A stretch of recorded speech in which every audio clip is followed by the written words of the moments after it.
অতি বৃষ্টিপাতের ফলে পাহাড় ধসের সম্ভাবনা দেখা দিয়েছে। ভারী বর্ষণে পাহাড় ও দেয়াল ধস, চট্টগ্রাম ও কক্সবাজারে প্রাণ গেল 4 জনের। বান্দরবানে পর্যটন কেন্দ্র বন্ধ, ঝুঁকিপূর্ণ স্থান থেকে সরে যেতে মাইকিং প্রশাসনের। এখনো অতি বর্ষণ চলমান রয়েছে, যার কারণে আমাদের পাহাড় ধসের আশঙ্কা রয়েছে। সকলকে আমরা সরিয়ে নেব, নিরাপদ আশ্রয় কেন্দ্রে নিয়ে যাব। 50 বছরের রেকর্ড বৃষ্টিতে ডুবল চট্টগ্রাম নগরী। জনভোগান্তি চরমে, যাত্রীসহ আটকা পর্যটন এক্সপ্রেস। আগামী মৌসুমে পরিস্থিতি উন্নতির আশা মেয়রের। সামান্য বৃষ্টি হইলে ডুবে যায়। হাঁটা চলা করতে সমস্যা হচ্ছে, শীতের কারণে সামনে আগান জানা। বাকি কাজগুলো করতে 3 থেকে 4 মাস সময় লাগবে। ইনশাআল্লাহ আগামী মৌসুমে এখানে আর পানি ইনশাআল্লাহ আপনারা দেখবেন না। দেখছিলেন প্রধান শিরোনাম, সন্ধ্যার সময় সঙ্গে আছি আমি জাফর সাদিক। এবার অন্যান্য শীর্ষ সংবাদ। জুলাই হত্যাযজ্ঞে দল হিসেবে আওয়ামী লীগের অপরাধের প্রাথমিক সংশ্লিষ্টতা মিলেছে, জানালেন চিফ প্রসিকিউটর। তথ্য প্রমাণ যাচাই করে চূড়ান্ত প্রতিবেদন। সাভারে এনসিপির পদযাত্রায় হামলা মামলায় যুবলীগের 2 নেতাকর্মী 2 দিনের রিমান্ডে। তদন্ত করে জড়িতদের বিরুদ্ধে ব্যবস্থার হুঁশিয়ারি তথ্য উপদেষ্টার। মানিকগঞ্জে সেনাবাহিনীর গ্রীষ্মকালীন মহড়া আকস্মিক পরিদর্শনে প্রধানমন্ত্রী। সংকট মোকাবিলা ও আইন শৃঙ্খলা রক্ষায় ভূমিকা রাখায় বাহিনীর সদস্যদের প্রশংসা। বাংলাদেশিদের জন্য খুলল মালয়েশিয়ার শ্রমবাজার। পর্যায়ক্রমে চালু হবে মধ্যপ্রাচ্য সহ জাপান, দক্ষিণ কোরিয়া ও মরিশাসেও, জানালেন প্রবাসী কল্যাণমন্ত্রী।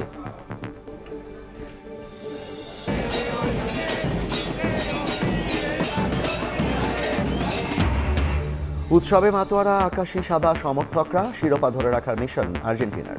মিশর বধে ভিন্ন কৌশল স্ক্যালোনির, একাদশে পরিবর্তনের আভাস।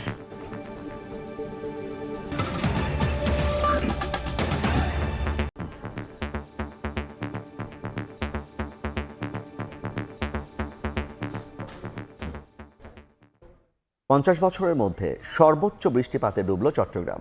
24 ঘন্টায় 386 মিলিমিটার বৃষ্টিতে নগরীর বিভিন্ন এলাকায় তৈরি হয়েছে জলাবদ্ধতা। যান চলাচলে ব্যাহতে চরম ভোগান্তিতে মানুষ। এদিকে পাহাড় ও দেয়াল ধসে চট্টগ্রাম ও কক্সবাজারে প্রাণ গেছে 4 জনের। বান্দরবানে পর্যটন কেন্দ্র বন্ধ, ঝুঁকিপূর্ণ স্থান থেকে সরে যেতে মাইকিং করছে প্রশাসন। অতি ভারী বর্ষণের কবলে চট্টগ্রাম। 3 দিন ধরে ঝরছে মুষলধারে বৃষ্টি, সঙ্গে জোয়ারের পানি যুক্ত হয়ে প্রায় পুরো নগরী পানির নিচে। আগ্রাবাদ, সিডিয়া আবাসিক এলাকা, চকবাজার, কাতালগঞ্জ, পাঁচলাই সহ প্রায় সব এলাকায় তৈরি হয়েছে জলাবদ্ধতা। কোথাও হাঁটু পানি, কোথাও বা বুক সমান। যান চলাচল ব্যাহত হয়ে চরম দুর্ভোগে মানুষ। অতিরিক্ত পানি, হাঁটা চলা করতে সমস্যা হচ্ছে, গাড়ি চলাফেরা করতেছে না, অনেক কষ্ট। প্রচুর পানি, শীতের কারণে সামনে আগান জানা। সামান্য বৃষ্টি হইলে ডুবে যায়। এখানে অবস্থা দিন দেখে ভালো হবে না। এই খাল এগুলো তো করতেছে না, এগুলো 2 দিন পরে আবার অর্ধ হতে। পানিতে তলিয়ে গেছে 16 শহর রেল স্টেশনের পাশের রেল লাইন। যাত্রী সহ আটকা পড়েছে কক্সবাজারগামী পর্যটক এক্সপ্রেস। ভারী বৃষ্টিতে পতেঙ্গায় বিমানবন্দর যাওয়ার সড়কের একাংশ ধসে গেছে, তবে এক পাশ দিয়ে গাড়ি চলাচল স্বাভাবিক রয়েছে। বিভিন্ন এলাকা ঘুরে দেখে সিটি মেয়র দাবি করেন জলাবদ্ধতা কমে এসেছে 60 থেকে 70%। আগামী বর্ষায় থাকবে না একটুও। বদ্রাহাটে পানি ওঠার কারণে তারা সমস্ত বাঁধগুলো তারা খুলে দিয়েছে। এই জন্য এই বর্ষা মৌসুমের পরে তারা বাকি কাজগুলো করবে। বাকি কাজগুলো করতে 3 থেকে 4 মাস সময় লাগবে। ইনশাআল্লাহ আগামী মৌসুমে এখানে আর পানি ইনশাআল্লাহ আপনারা দেখবেন না।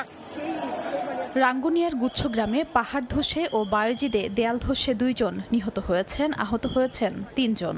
কক্সবাজারের দরিয়ানগর এলাকায় পাহাড় ধসে চাপা পড়েন স্বামী স্ত্রী, মারা যান লিমা আক্তার। রাঙামাটির বাঘাইছড়িতে গাছ চাপা পড়ে মারা গেছেন এক নারী। পাহাড়টা সহ পুরা ঘরটা মানে তলায় পড়ে গেছে।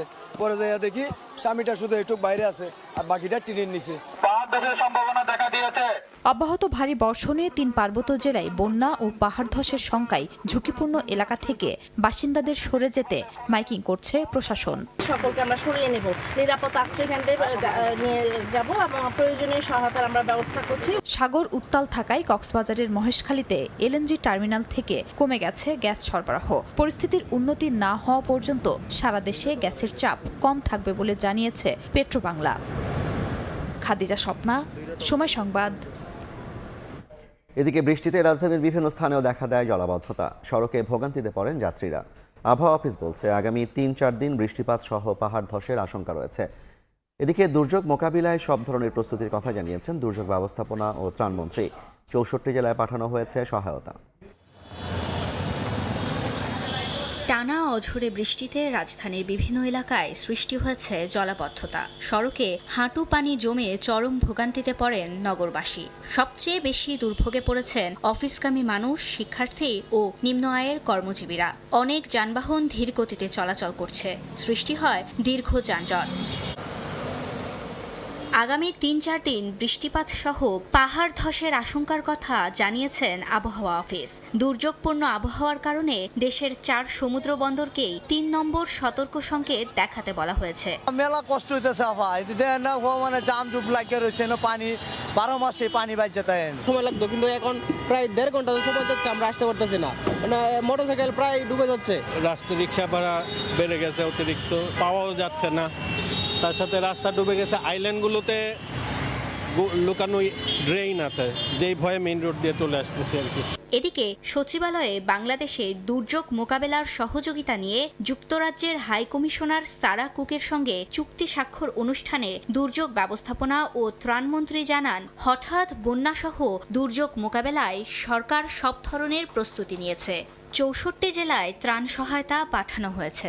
ইতিমধ্যে আমাদের মন্ত্রণালয় থেকে প্রত্যেক জেলায় 200 মেট্রিক টন করে চাল, 10 লক্ষ টাকা বরাদ্দ দিয়েছি তাৎক্ষণিকভাবে এই ধরনের দুর্যোগে আক্রান্ত ব্যক্তিদেরকে সহযোগিতা প্রদান করার জন্য। আমরা এই ব্যাপারে সামগ্রিক প্রস্তুতি রয়েছে। বড় ধরনের কোনো আশঙ্কা আপাতত নেই। বড় ধরনের কোনো ঘটনা ঘটলে আমরা অবশ্য তাৎক্ষণিক সেখানে সহযোগিতা দিব। 64 জেলায় বরাদ্দ দিয়েছি, তার মধ্যে বেশি দিয়েছি আমরা ওই পার্বত্য চট্টগ্রাম এবং কক্সবাজার। দেশে বড় ধরনের বন্যার আশঙ্কা নেই বলেও জানান দুর্যোগ ব্যবস্থাপনা ও ত্রাণমন্ত্রী।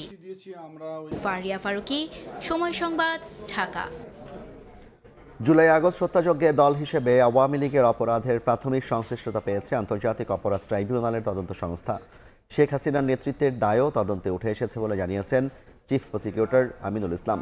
নিজ কার্যালয়ে তিনি জানান, তথ্য প্রমাণ যাচাই করে দেয়া হবে চূড়ান্ত প্রতিবেদন। 2024 সালের 2 অক্টোবর দল হিসেবে আওয়ামী লীগের বিচার চেয়ে আন্তর্জাতিক অপরাধ ট্রাইব্যুনালের চিফ প্রসিকিউটরের কাছে অভিযোগ দাখিল করেন এনডিএম চেয়ারম্যান ববি হাজ্জাজ। জুলাই আগস্টের হত্যাযজ্ঞে আওয়ামী লীগের পাশাপাশি তৎকালীন 14 দলীয় জোটকেও দায়ী করা হয়।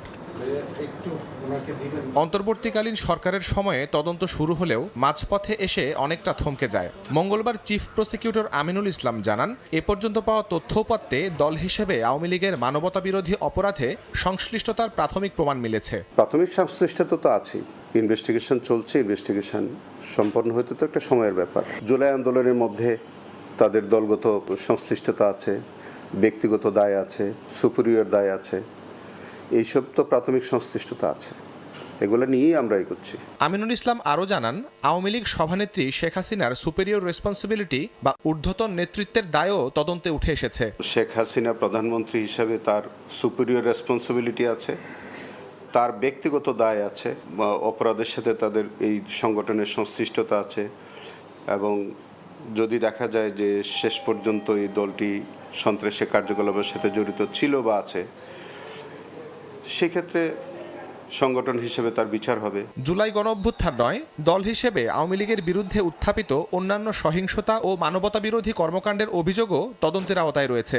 সব অভিযোগের তথ্য প্রমাণ যাচাই করেই তদন্ত প্রতিবেদন চূড়ান্ত করা হবে। শাহরিয়ার শৌমিক, সময় সংবাদ, ঢাকা। সাভারে জাতীয় নাগরিক পার্টির সমাবেশে বিস্ফোরণের মামলায় যুবলীগের 2 নেতাকর্মীকে 2 দিনের রিমান্ড দিয়েছেন আদালত। বিকেলে ঢাকার চিফ মেট্রোপলিটন ম্যাজিস্ট্রেটের আদালত বিচারক এ আদেশ দেন। এর আগে সোমবার রাত 10:15টার দিকে সাভার তারাপুর ঈদগাহ মাঠে এনসিপির জুলাই পদযাত্রা কর্মসূচিতে ককটেল বিস্ফোরণের ঘটনা ঘটে। এ ঘটনায় অন্তত 5 জন আহত হয়েছেন। এ ঘটনায় সাভার উপজেলা এনসিপির সদস্য সচিব সালামত রানা বাদী হয়ে অজ্ঞাতনামা কয়েকজনকে আসামি করে একটি মামলা করেন। পরে অভিযান চালিয়ে মোহাম্মদ নুরুল ইসলাম ও সজীব নামে যুবলীগের 2 নেতাকর্মীকে গ্রেফতার করে গোয়েন্দা পুলিশ। এদের মধ্যে নুরুল ইসলাম সিংগাইর উপজেলার জয়মন্টপ ইউনিয়ন যুবলীগের সাবেক সাধারণ সম্পাদক, আর সজীব যুবলীগ কর্মী বলে জানিয়েছে পুলিশ। এদিকে প্রধানমন্ত্রীর তথ্য ও সম্প্রচার উপদেষ্টা ডাক্তার জাহিদুর রহমান জানান, এনসিপির পদযাত্রায় ককটেল বিস্ফোরণের ঘটনায় তদন্ত করে জড়িতদের বিরুদ্ধে ব্যবস্থা নেওয়া হবে। সচিবালয়ে সাপ্তাহিক ব্রিফিংয়ে একথা জানান তিনি। সরকার তদন্ত করবে, অবশ্যই অ্যারেস্ট করার জন্য সর্বোচ্চ চেষ্টা করছে। তো জুলাই নিয়ে কটূক্তি অত্যন্ত মর্মান্তিক, অত্যন্ত অপ্রত্যাশিত, কিন্তু এটা এখন পর্যন্ত আমরা ক্রিমিনাল অফেন্স হিসাবে আমরা কোনো আইনে এটাকে ইনক্লুড করিনি। সুতরাং আইনগত ব্যবস্থা তাদের বিরুদ্ধে নেয়ার ক্ষেত্রে ওই কাজটা আগে করতে হবে। তো সমাজে এই আলাপটা হওয়া দরকার আছে, জুলাইকে নিয়ে এই ধরনের মন্তব্যকে আমরা ক্রিমিনালাইজ করব কিনা। সেনাবাহিনীর গ্রীষ্মকালীন মহড়া পরিদর্শন করেছেন প্রধানমন্ত্রী তারেক রহমান। মানিকগঞ্জে 9ম পদাতিক ডিভিশনের মহড়া প্রত্যক্ষ করে সংকট মোকাবিলা ও আইন শৃঙ্খলা রক্ষায় ভূমিকা রাখায় বাহিনীর সদস্যদের প্রশংসা করেন তিনি। দীর্ঘ সময় প্রধানমন্ত্রীকে কাছে পেয়ে উচ্ছ্বাস প্রকাশ করেন সেনা সদস্যরা। বিস্তারিত আহমেদ সালেহিনের রিপোর্টে। সেনাবাহিনীর গ্রীষ্মকালীন মহড়ায় আকস্মিকভাবে হাজির প্রধানমন্ত্রী তারেক রহমান। গাড়িবহর নিয়ে মানিকগঞ্জের সিংগাইর উপজেলায় সেনাবাহিনীর 9ম পদাতিক ডিভিশনের অধীন 8 বীরে পৌঁছলে তাকে স্বাগত জানান সেনাপ্রধান জেনারেল ওয়াকারুজ্জামান। গ্রীষ্মকালীন প্রশিক্ষণ এলাকায় মাঠ পর্যায়ের সেনা সদস্যদের সঙ্গে দীর্ঘ সময় কাটান প্রধানমন্ত্রী। মহড়া চলাকালে ঘুরে দেখেন ফার্ম বেজের বিভিন্ন অংশ। দায়িত্বপ্রাপ্ত কর্মকর্তাদের কাছ থেকে প্রশিক্ষণ কার্যক্রম ও কৌশলগত প্রস্তুতি সম্পর্কে অবহিত হন সরকার প্রধান। সেনা সদস্যদের পরিচালিত রেইড মহড়া প্রত্যক্ষ করেন সরকার প্রধান। যুদ্ধক্ষেত্রে সেনা সদস্যদের অবস্থান গ্রহণ, রণকৌশল, সমরাস্ত্রের ব্যবহার এবং বাস্তবধর্মী প্রশিক্ষণের বিভিন্ন দিক পরিদর্শন করেন তিনি। সেনা বাংকারে নেমে মহড়ায় অংশগ্রহণকারী অফিসার ও সেনা সদস্যদের সঙ্গে রণকৌশল নিয়ে মতবিনিময় করেন তারেক রহমান। এক পর্যায়ে প্রধানমন্ত্রী তারেক রহমান মহড়ায় অংশগ্রহণকারী সেনা সদস্যদের জন্য প্রস্তুত করা তাৎক্ষণিক রান্না করা খাবার গ্রহণ করেন এবং তাদের সঙ্গে চাও পান করেন। দীর্ঘ সময় প্রধানমন্ত্রীকে কাছে পেয়ে উচ্ছ্বাস প্রকাশ করেন সেনা সদস্যরা। সেনা সদস্যদের উদ্দেশ্যে প্রধানমন্ত্রী বলেন, সেনাবাহিনীর উপর গভীর আস্থা রয়েছে জনগণের। জাতীয় সংকট ও আইন শৃঙ্খলা রক্ষায় সশস্ত্র বাহিনীর গৌরবময় ভূমিকার প্রশংসা করেন তিনি। এ সময় প্রশিক্ষণ, শৃঙ্খলা ও সর্বোচ্চ প্রস্তুতি বজায় রাখার উপর গুরুত্বারোপ করেন তারেক রহমান। আহমেদ সালেহিন, সময় সংবাদ, মানিকগঞ্জ। সন্ধ্যার সময় আরও থাকছে। দিনাজপুরের বীরগঞ্জে সড়কে প্রাণ গেল মা ছেলের। মোটরসাইকেলে পিকআপের ধাক্কায় দুর্ঘটনা, হাসপাতালে চিকিৎসাধীন আরেকজন। গণভোটের রায় বাস্তবায়ন নিয়ে তৈরি হওয়া সংকট নিরসন না হলে ভবিষ্যতে রাজনৈতিক সংঘাত সৃষ্টি হতে পারে বলে শঙ্কা প্রকাশ করেছে জামায়াত। রাজধানীতে মানববন্ধনে জুলাইয়ের চেতনা রক্ষায় দ্রুত সংবিধান সংস্কার পরিষদের বৈঠক ডাকার আহ্বান জানান 11 দলীয় ঐক্যের নেতারা। বৃষ্টি উপেক্ষা করে রাজপথে জুলাই আহত ও শহীদ পরিবারের সদস্যরা। মঙ্গলবার দুপুরে জাতীয় সংসদ ভবনের সামনে 11 দলীয় ঐক্যের মানববন্ধনে অংশ নেন তারা। মানববন্ধনে বিরোধী দলীয় নেতারা জানান, সংবিধান সংস্কার পরিষদের অধিবেশন আহ্বান না করলে হুমকির মুখে পড়বে জুলাই সনদ বাস্তবায়ন। বাংলাদেশ রাষ্ট্রটিকে একটি গণতান্ত্রিক রাষ্ট্র হিসেবে বিনির্মাণ করতে হলে অবশ্যই জুলাই সনদের যে গণভোটের গণরায়, সেই গণরায়কে অবশ্যই বাস্তবায়ন করতে হবে। জামায়াত সেক্রেটারি মিয়া গোলাম পরোয়ার জানান, বাংলাদেশের রাজনীতির এখন সবচেয়ে বড় সংকট জুলাই সনদ বাস্তবায়ন না করা। বাংলাদেশের রাজনীতির এখন প্রধান সংকট এই গণভোটের রায় বাস্তবায়ন না হওয়া। এটা যদি বাস্তবায়ন না হয়, এই সংকট বাংলাদেশের রাজনৈতিক সংঘাতের দিকে নিয়ে যেতে পারে। এর আগে রাজধানীর মিন্টু রোডে বিরোধী দলীয় নেতার সরকারি বাসভবনে জামায়াত আমির ডাক্তার শফিকুর রহমানের সঙ্গে বৈঠক করেন বাংলাদেশে নিযুক্ত চীনের রাষ্ট্রদূত ইয়াও ওয়েন। বৈঠকে দুই দেশের স্বার্থ সংশ্লিষ্ট নানা বিষয়ে আলোচনা হয়েছে বলে এক প্রেস বিজ্ঞপ্তিতে জানায় দলটি। শফিক মুন্সি, সময় সংবাদ, ঢাকা। ফিফা বিশ্বকাপের খবর।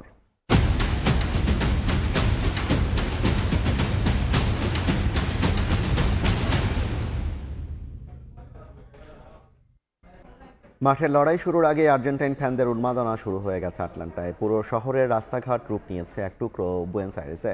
দূর দূরান্ত থেকে আসা হাজারো সমর্থকের আকাশি সাদা উচ্ছ্বাসে উৎসবের নগরীতে পরিণত হয়েছে আর্জেন্টিনা মিশর ম্যাচ ভেন্যু।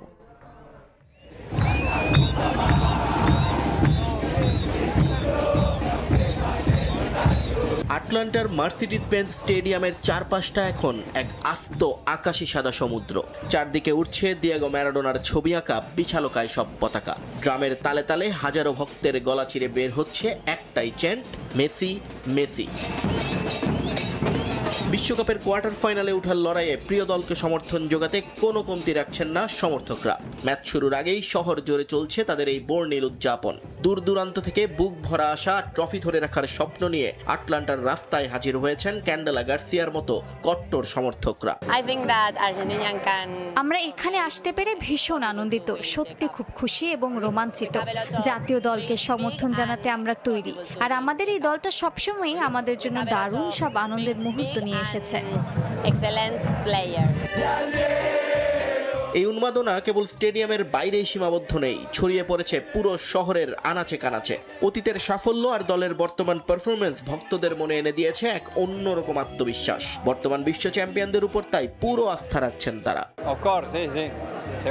আমি সত্যিই বিশ্বাস করি আমরা জিতবো, কারণ আমাদের দলটা দারুণ। আমরা তো গত বিশ্বকাপটাই জিতেছি। তাছাড়া দলের ফুটবলারদের মাঠের মুভমেন্ট এবং লড়াই করার মানসিকতা চমৎকার। আমার মনে হয় আমরা একদম সঠিক পথেই এগোচ্ছি।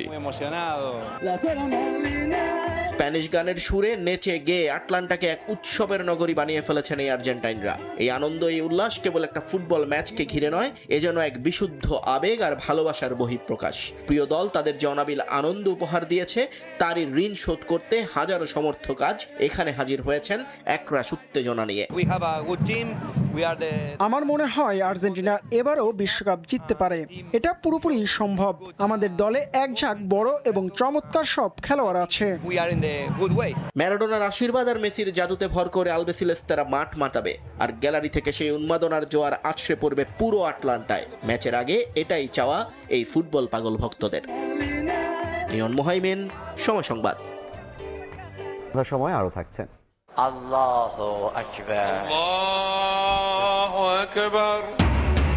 ইরানের পবিত্র নগরী কোমে আয়াতুল্লাহ খামেনির জানাজা। শোক মিছিলে লাখো মানুষ। কাল নেওয়া হবে ইরাকের কারবালায়, 9 জুলাই মাশহাদে দাফন। 2 বছর বন্ধ থাকার পর আবারও খুলল মালয়েশিয়ার শ্রমবাজার। দুপুরে সিলেট সার্কিট হাউসে সাংবাদিকদের কথা জানান প্রবাসী কল্যাণ ও বৈদেশিক কর্মসংস্থান মন্ত্রী আরিফুল হক চৌধুরী। বলেন, পর্যায়ক্রমে খুলবে মধ্যপ্রাচ্যের অন্যান্য বাজারও। মধ্যপ্রাচ্যের পর বাংলাদেশের সবচেয়ে বড় বৈদেশিক শ্রমবাজার মালয়েশিয়া। অনিয়ম আর সিন্ডিকেটের অভিযোগ তুলে গেল 2 বছর ধরে বাংলাদেশ থেকে শ্রমিক নেওয়া বন্ধ রেখেছিল দেশটির সরকার। তবে চলমান ছিল ঢাকা কুয়ালালামপুর আলোচনা আর কষাকষি। সম্প্রতি প্রধানমন্ত্রী তারেক রহমানের মালয়েশিয়া সফরেও অগ্রাধিকার পায় দেশটির শ্রমবাজারে বাংলাদেশি শ্রমিকদের কর্মসংস্থানের বিষয়টি। অবশেষে মঙ্গলবার দুপুরে সিলেটে মার্কিন রাষ্ট্রদূতের সঙ্গে সৌজন্য সাক্ষাৎ শেষে প্রবাসী কল্যাণ ও বৈদেশিক কর্মসংস্থান মন্ত্রী আরিফুল হক চৌধুরী দেন সেই কাঙ্ক্ষিত সুখবর। সাংবাদিকদের জানান, সোমবারই খুলে গেছে বাংলাদেশি শ্রমিকদের জন্য বন্ধ হয়ে যাওয়া মালয়েশিয়ার শ্রমবাজার। গতকালকে দেখছেন তো মালয়েশিয়া ইজ ওপেন। আমি বলছিলাম না জুলাইতে ওপেন। জানান, শুধু মালয়েশিয়াই নয়, পর্যায়ক্রমে খুলবে মধ্যপ্রাচ্যে বন্ধ হয়ে পড়া শ্রমবাজারও।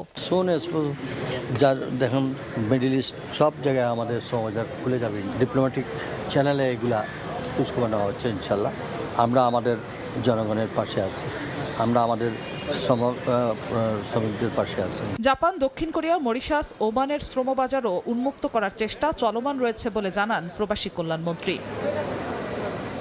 জিনাতারা জশোয়া, সময় সংবাদ, ঢাকা। দিনাজপুরে চিকিৎসকের কাছে যাওয়ার পথে সড়ক দুর্ঘটনায় মা ও শিশু সন্তান নিহত হয়েছেন, আহত হয়েছেন বাবা। এদিকে জয়পুরহাটে ট্রাকের ধাক্কায় অটোরিকশা দুমড়ে মুচড়ে মারা গেছেন 2 জন। দিনাজপুরে একটি পিকআপ ভ্যানের চাপায় মোটরসাইকেল আরোহী এক নারী ও তার সন্তান নিহত হয়েছেন, আহত হয়েছেন স্বামী। আহত নাজমুলকে বীরগঞ্জ উপজেলা স্বাস্থ্য কমপ্লেক্সে ভর্তি করা হয়েছে। জয়পুরহাটের পাঁচবিবি উপজেলার বনখোর এলাকায় ট্রাক ও ব্যাটারি চালিত অটোরিকশার মুখোমুখি সংঘর্ষে 2 জন নিহত হয়েছেন, আহত হয়েছেন 5 জন। এছাড়া খুলনা সাতক্ষীরা মহাসড়কে বেপরোয়া গতির ট্রাকের সঙ্গে 2টি ইজি বাইকের ত্রিমুখী সংঘর্ষে 2 জন নিহত হয়েছেন, আহত হয়েছেন আরও 3 জন। ইরানের পবিত্র ধর্মীয় নগরী কোমে আয়াতুল্লাহ আলী খামেনির জানাজা অনুষ্ঠিত হয়েছে। শোক মিছিলে সমবেত হয়েছেন লাখো মানুষ। কোম থেকে মরদেহ নেওয়া হবে ইরাকের নাজাফ ও কারবালায়। বৃহস্পতিবার দাফন, জন্মস্থান মাশহাদে। এদিকে হুমকি অব্যাহত থাকলে যুক্তরাষ্ট্রের সঙ্গে চূড়ান্ত কোনো চুক্তির আলোচনা শুরু হবে না বলে সতর্ক করেছেন ইরানের পররাষ্ট্রমন্ত্রী আব্বাস আরাকচি। এ পর্যায়ের শীর্ষ সংবাদগুলো জানিয়ে দিচ্ছি আরেকবার। বৃষ্টিপাতের ফলে পাহাড় ধসের সম্ভাবনা দেখা দিয়েছে।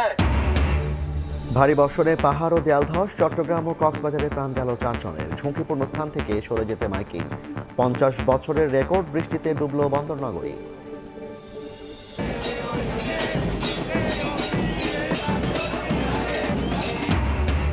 উৎসবে মাতোয়ারা আকাশী সাদা সমর্থকরা। শিরোপা ধরে রাখার মিশন আর্জেন্টিনার। মিশর বধে ভিন্ন কৌশল স্ক্যালোনি। একাদশে পরিবর্তনের আভাস।